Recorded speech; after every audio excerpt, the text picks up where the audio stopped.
Welcome to LB Newscast. Our hot talking point is Westminster Council's plans to scrap free parking for motorbikes. London's traffic problem produced the now infamous congestion charge, but ever on the lookout for loopholes, Londoners are taking to motorbikes in their droves to avoid paying the charge.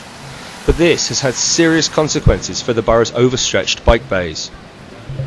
Well, the situation is simple, Tony. We've had a lot more bikers using our facilities in Westminster, and we've got to the point where we've gone beyond capacity. Two-wheeled vehicles don't pay the charge, so more and more commuters are taking up motorbiking. In a bid to keep up with demand, Westminster wants to create new parking bays but claim they need to charge motorbikers to cover the cost. I can see why it might not be popular to many bikers, but at the end of the day, somebody driving into London in a car pays upwards of £40 a day. We're asking a biker to pay, well, if they pay annually, less than 60p a day. So, I think bikers are getting a very good deal. Well, MAG's position on motorcycle parking is that it should be free at the point of use, and that's quite a straightforward position to have. Yeah. All motorcycle parking should be free, and also, where possible, it should also be secure. This security issue has annoyed many bikers because they feel that their money should benefit bikers and not the council. Initially, nothing was to be included for their peace of mind, but the council have now said they will be including security facilities.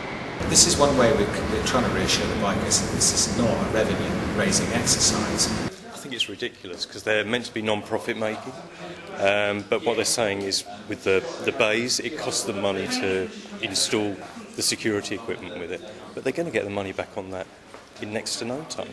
So it's just another way of raising revenue. Westminster Council figures suggest that the scheme will turn into a profitable venture in just 2 years' time, suggesting scepticism from the bikers is justifiable. We visited Merton Motorbike Training College to find out what the students there thought about the proposals. Well, in theory, I'm not actually against the parking charge. However, I don't mind paying for parking if all the parking bays are secure. Yeah, okay, it's easy to write off that amount of money, and I think a lot of bikers will just write it off and say, well, there we are.